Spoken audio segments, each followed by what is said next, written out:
κύριε Παγώνα, εσείς που κατάγεστε το δημιουργικό,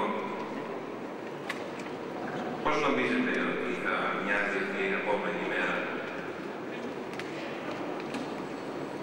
Καταρχήν, χαίρομαι που μας βλέπουμε όλους εδώ προσώπους από τα μέσα, από τα brand, από τις εταιρείες επικοινωνίας, να μιλάμε για την επόμενη μέρα, γιατί αν ήταν να μιλήσουμε για το σήμερα, θα πίναμε μαύρο καφέ. Αλλά το θέμα είναι ότι από το σήμερα πρέπει να κρατήσουμε το τι δεν θέλουμε, για να μπορέσουμε να πάμε στο αύριο. Το σίγουρο είναι ότι σήμερα οι εταιρείες επικοινωνίας έχουν απαξιωθεί. Οι περισσότερες εταιρείες αυτή τη στιγμή δεν ενεργούν ως problem solvers, δεν ενεργούν ως στρατηγικοί σύμβουλοι, ενεργούν ως εκτελεστές. Έρχεται το brand και λέει: έχω μια λύση, βρες μου μια καμπάνια. Αντί να σου πει: έχω ένα πρόβλημα και βλέπω μια ευκαιρία, βρες μου εσύ τη λύση. Δεν προσπαθώ να ρίξω το φταίξιμο στους διαφημιζόμενους. Μεγάλη ευθύνη έχουμε και εμείς ήδη με τον τρόπο που έχουμε καταλήξει να ανταγωνιζόμαστε. Δεν μπορεί η έκπτωση της αμοιβής μας να είναι η αξία, να είναι ο λόγος για τον οποίο θα μας διαλέξει το brand. Αυτά τα πράγματα καταλήγουν να τα βλέπει ο διαφημιζόμενος για να αρχίσει να σκέφτεται: έχω ανάγκη από εταιρείες επικοινωνίας. Προφανώς υπάρχει ανάγκη για εταιρείες επικοινωνίας. Αλλά δείτε ότι γίνονται πλέον spec με σκοπό να βρεθεί η ιδέα για τη σεζόν, όχι για να βρεθεί ένας συνεργάτης σε βάθος χρόνου. Για να είμαστε δίκαιοι τώρα, αυτό είναι και λίγο χαρακτηριστικό μας, το να μην σχετιζόμαστε, να μην φτιάχνουμε σχέση με βάθος χρόνου. Δείτε τι γίνεται με τις ποδοσφαιρικές μας ομάδες και τους προπονητές, αλλά τέλος πάντων.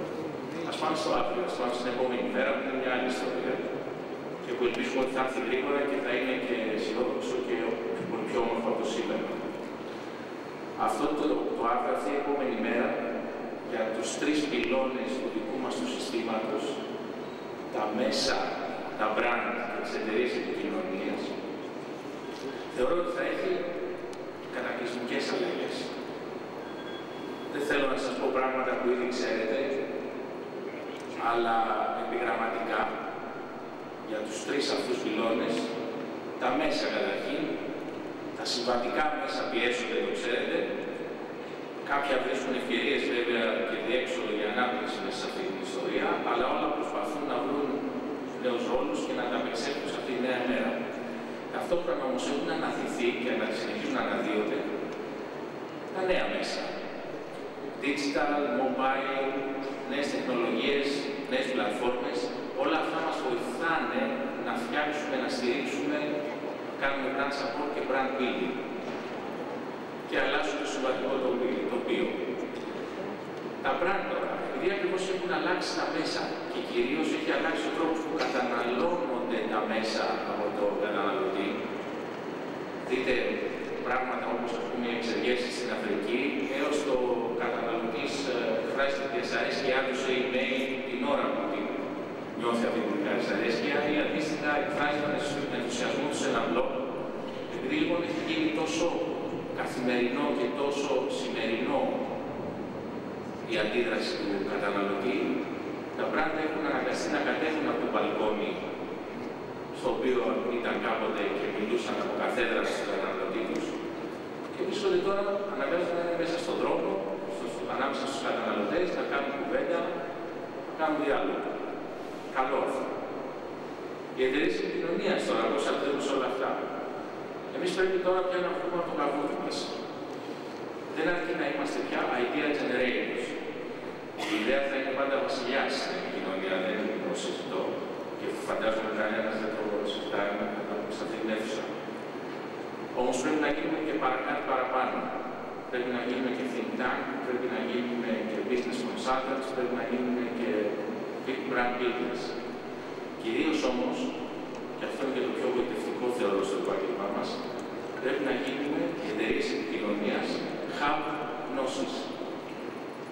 Γνώσεις και δεξιότητες που δεν απαιτούν όμως μόνο στελέχη που ξέρουν τι κάνουν, εξειδικευμένους ανθρώπους, ταλαντούχους ανθρώπους, αλλά και δέσμευση από τη μεριά μας.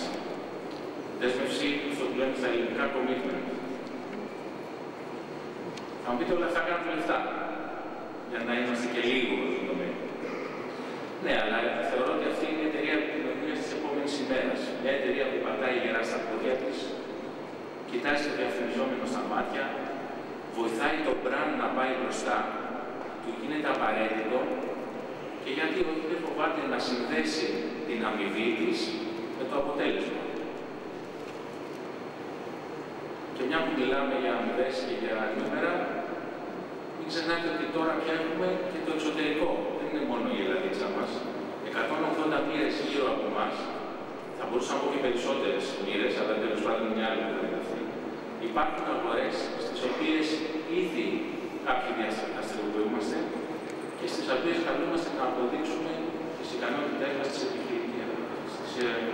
να δώσουμε αποδείξεις της επιχειρηματικότητάς μας. Εδώ πιστεύω ότι θα βρεθούν ευκαιρίες και για brand building, γιατί αυτό το εξωτερικό φυσικά αφορά τα brand και στη συνέχεια τις εταιρείες επικοινωνίας. Οπότε έχουμε εδώ ευκαιρίες για brand building, έχουμε διέξοδο για την απαιτούμενη επέκταση, που χρειαζόμαστε όλοι. Και βέβαια, το δρόμο για την επόμενη μέρα. Ξέρετε όμως, για να πάμε σε αυτή την επόμενη μέρα, σε αυτό το επόμενο σύστημα, θα πρέπει να επανεξετάσουμε τη σχέση μας. Γιατί η σχέση που έχουμε σήμερα δεν οδηγεί σε αυτό το αποτέλεσμα.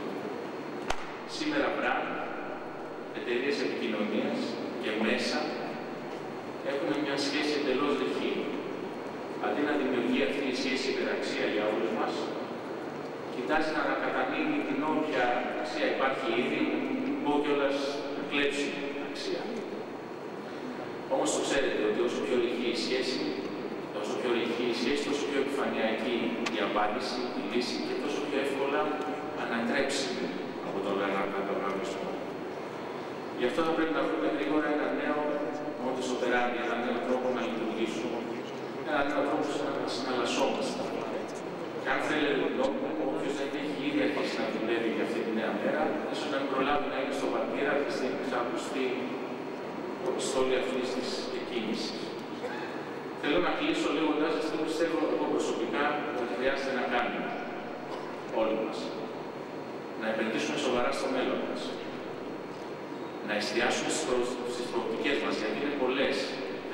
Η Ελλάδα μας δεν είναι, εντάξει, αυτή τη στιγμή μπορεί να φαίνεται λίγο γκρίζα και χαοτική, αλλά είναι μια χώρα δυνατή που μπορεί να πάει μπροστά, να μιλήσει, να είναι Ευρώπη, να γίνει Ευρώπη. Το δεύτερο που χρειάζεται να κάνουμε όμως εμείς μεταξύ μας είναι να επαναδιαπραγματευτούμε τη σχέση μας και να ξαναχτίσουμε την εμπιστοσύνη ανάμεσά μας. Αυτό, αν θέλουμε την επόμενη μέρα να είναι καλύτερη από τη σημερινή,